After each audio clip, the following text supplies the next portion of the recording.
Kita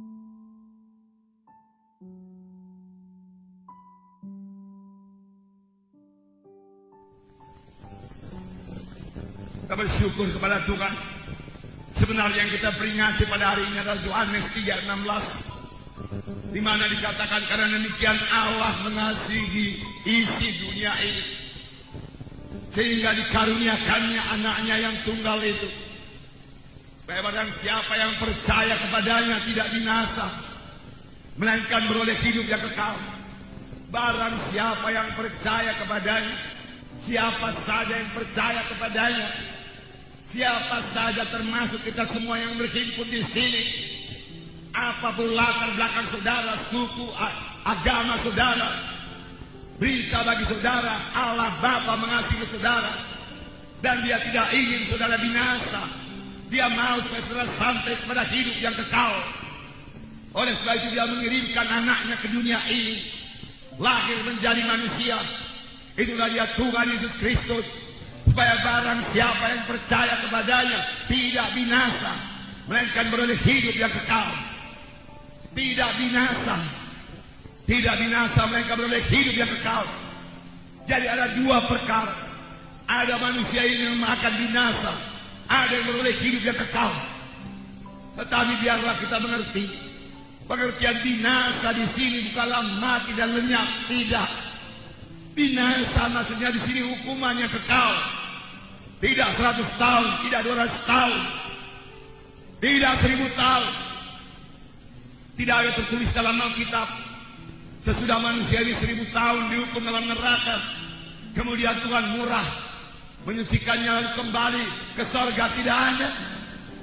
Sekali neraka tetap neraka selama-lamanya. Inilah yang disebut binasa. Saudara, bukanlah kebetulan terhadir pada tempat ini. Janganlah seorang pun masuk ke tempat kebinasaan tersebut, yaitu neraka yang kekal.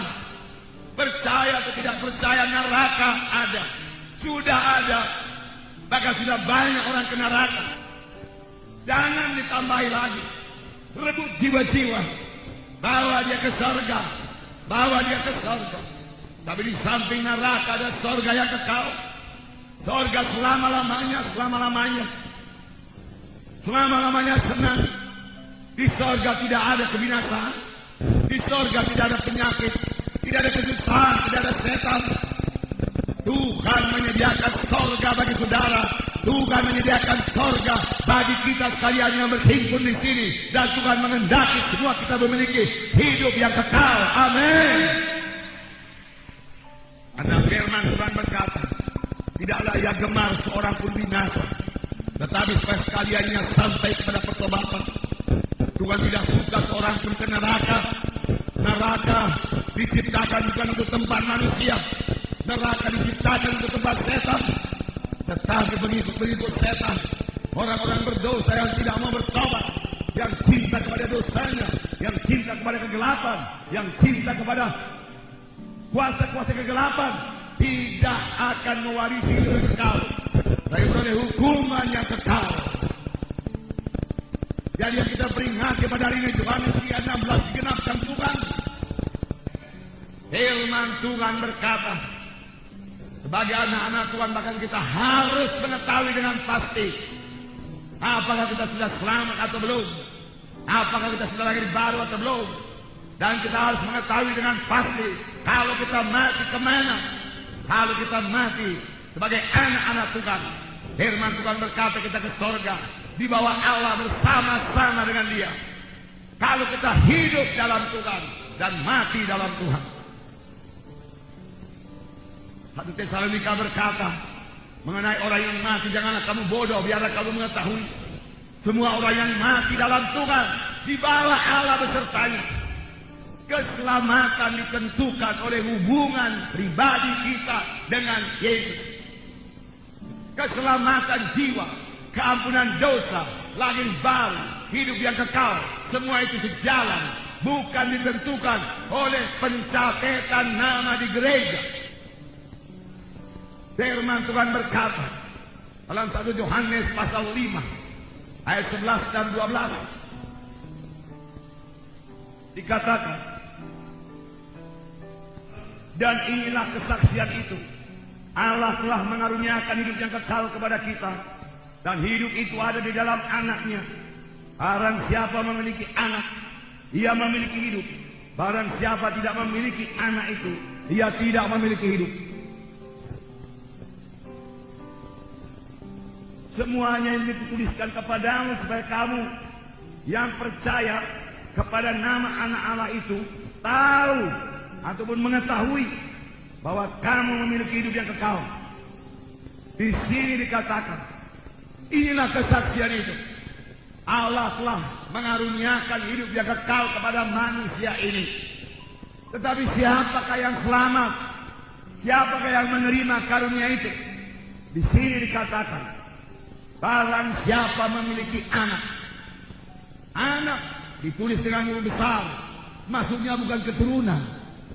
Bukan maksudnya barang siapa yang memiliki keturunan dia memiliki hidup yang kekal. Tidak. Maksudnya di sini barang siapa yang memiliki Yesus, ia memiliki hidup yang kekal. Barang siapa tidak memiliki Yesus, ia tidak memiliki hidup yang kekal. Rasul Yohanes berkata, supaya kamu mengetahui bahwa kamu sudah beroleh hidup yang kekal, yaitu kamu yang percaya kepada nama Anak Allah Yesus Kristus. Supaya kamu mengetahui. Sidang pertama, semua mengetahui dengan pasti bahwasanya dia beroleh hidup yang kekal. Itu sebabnya kepada sidang pertama, mati martir tidak menjadi persoalan. Dia tahu kalau dia mati martir, itulah dia berjumpa dengan Tuhan dan Juru Selamat. Kehidupannya tidak akan berhenti. Kehidupan saudara juga tidak akan berhenti. Barang siapa yang memiliki Yesus, dia memiliki hidup. Barang siapa tidak memiliki Yesus, dia tidak memiliki hidup yang kekal. Jadi keselamatan jiwa bukan tergantung dari kebaikan saudara. Firman Tuhan berkata, kebaikan manusia ini, kejujuran manusia ini hanya sebagai kain lapuk di hadapan Tuhan. Memang sesudah selamat, saudara harus bertobat. Harus bertobat. Dan sesudah kita selamat, yaitu sesudah kita menerima Yesus sebagai Tuhan dan Juru Selamat kita sanggup melawan dosa itu. Mengapa? Karena kita tidak sendiri lagi. Ada Yesus dalam hati kita. Kita tidak sendiri. Ada Yesus dalam hati kita. Amin, saudara. Ada Yesus dalam hati kita.